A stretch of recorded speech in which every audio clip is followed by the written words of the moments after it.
I will catch you in 1 second.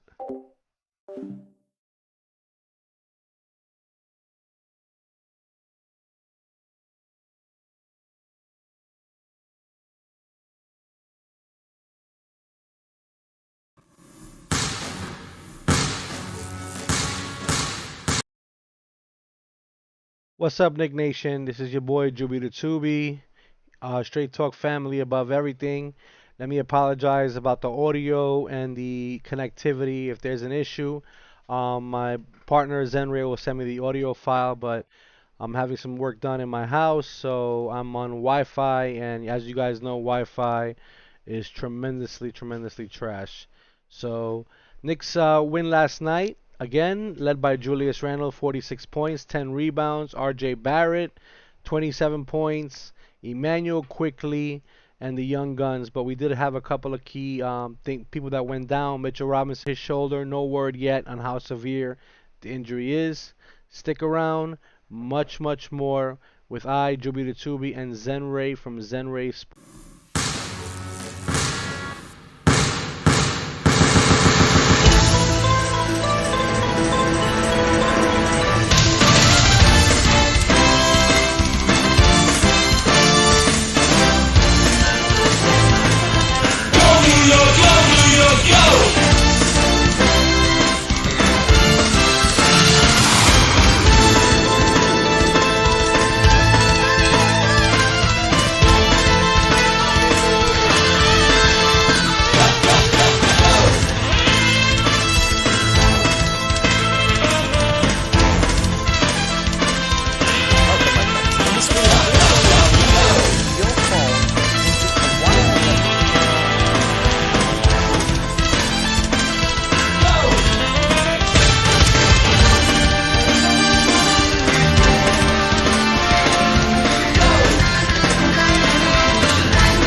What's up, Nick Nation? How you guys doing? Welcome to another one.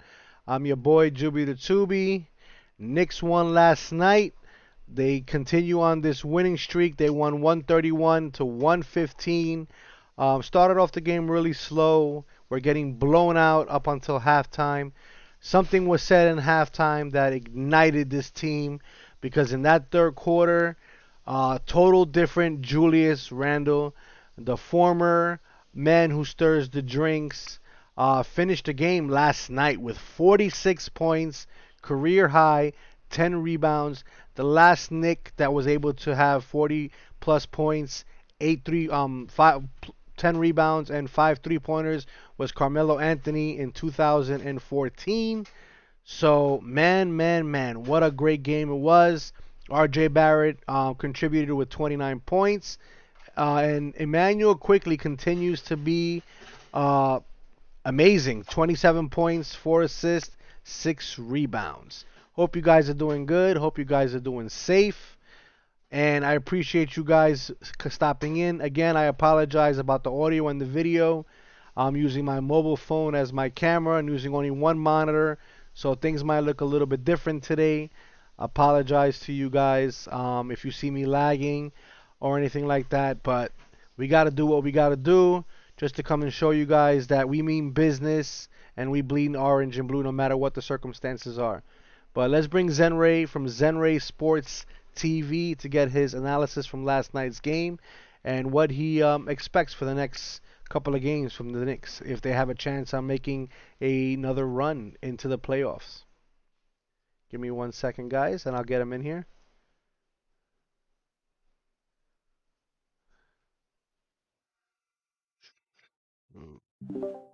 Man, I'm so spoiled, guys, having. And he got injured on the play, falling on his shoulder. We have no news on that as of yet. Juby, welcome. I was just mentioning that Cam Reddish, we don't know the diagnostic from the doctors as of yet.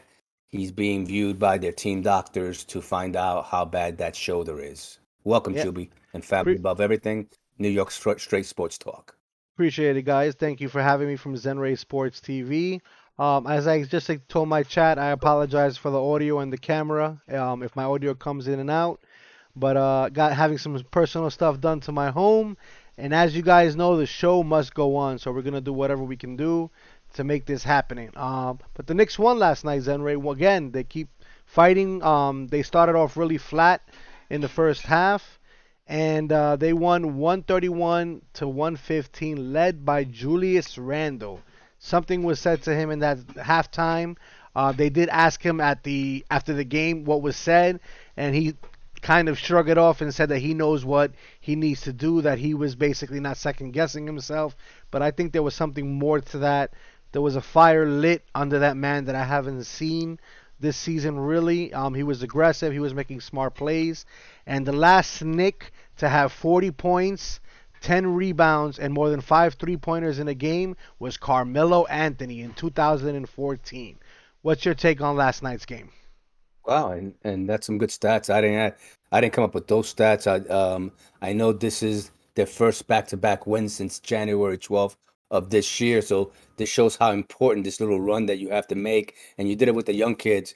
And like I was saying yesterday in the show, if Thibodeau would have done this earlier in the year, Mm. maybe in January or maybe a few weeks back, maybe after the All-Star break, completely after the All-Star break, you could have probably turned this thing around. But the Knicks played a lot of good games during after the All-Star break. It's just everyone getting the breaks. And I think you have to make your breaks. And the way you make your breaks is by that defense intensity. Cam Reddish, Quickley, Deuce McBride, these guys have a fire in their belly. They on a mission. And Cam Reddish doesn't get a lot of credit for his defensive intensity. And the reason he got hurt, RJ turned over the ball. He ran down to try to block the shot, fell on the guy's shoulder and flipped over and hit his shoulder. Fell on his back, the player's back, and injured that shoulder coming down. It looks pretty scary. I hope everything turns out with him. And now you have Obi, and then you have Quentin Grimes and Rose out. Hopefully, you can get Obi back, and you can get Quentin Grimes to play to continue this surge to the playing game. Now, Juby, I don't know if you noticed the reason all year round that Thibodeau kept on bringing Kemba Walker and Fournier, it made our perimeter defense so weak that anybody was driving down the lane, and they can do whatever they wanted. It made Mitchell Robinson's task much harder. So now what you're seeing Deuce McBride Quickley and Cam Reddish attacking the point of the defensive end and that perimeter, it's making other teams not want to drive up the middle, obviously. And a point that I wanted to make earlier as well, Mitchell Robinson was not feeling well last night, Juby. And Sabonis was having his way with him. He got two quick two quick fouls.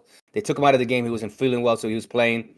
And he was sick, obviously, playing. He was trying to give it his all. Obviously, they took him out of the game just to be precautionary reasons, some kind of flu symptoms or whatever the case may be. I don't know, but he was not feeling well at all. But getting back to the defense intensity, this is the way you win games, and you saw it in Los Angeles. You saw it last night in Sacramento.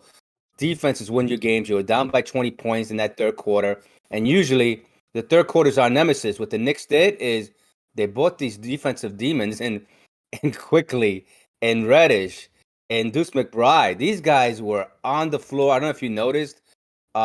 Quickley had another fantastic game. Cam Reddish was doing his thing defensively. Too bad he got injured in the third quarter. Um, and Deuce McBride, he's on you from beginning to end. Reminds me of Marcus Smart with a better offense. This Knicks team has something, like I mentioned yesterday, and I think they're going to make a run. Also, I want to mention before I let you take over, the Knicks scored 83 points in that second half, the highest, the highest ever since 1969. Oh, there's 83 points at half. There's a stat for you. See, you just said that I didn't know you didn't know about that stat. So salute to you for doing your research in that. But yeah, absolutely, man. They played fantastic. Like I said, I don't know what happened in that locker room. Emmanuel quickly continues to be sensational. He found his knack again. He did a fantastic job. Of course, we knew R.J. Barrett, proven to be why he was the second pick, or excuse me, the third. It was the second or third pick. I have a It was a brain third free. pick. Third pick in the NBA draft. A lot of people wrote him off, saying that the Knicks should have gone somewhere else, and he's coming along fairly nicely right now. 29 points, 6 assists, 8 rebounds last night in 37 minutes of play. And what you like about it is that it's consistent. But Julius Randle, man, he's been playing great after the All-Star game, with the exception of that one game that he got thrown out. And right before the All-Star game, he was playing pretty well. So, like you said yesterday on our show, if we have to keep this man as a secondary option, if you look at those numbers last night, him and R.J. Barrett can coexist. He Right. had 46 and R.J. had 29. But Emmanuel Quickly, man, 27 points, 4 assists, and 6 rebounds.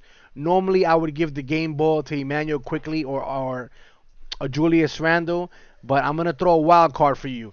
The man who deserves the game ball last night is Mr. Taj Gibson, Mr. Old Vet, who came Right. in because Jericho Sims was in foul trouble. Mitchell Robinson was injured. Came in, locked it down with that defense on Sabonis, got him frustrated.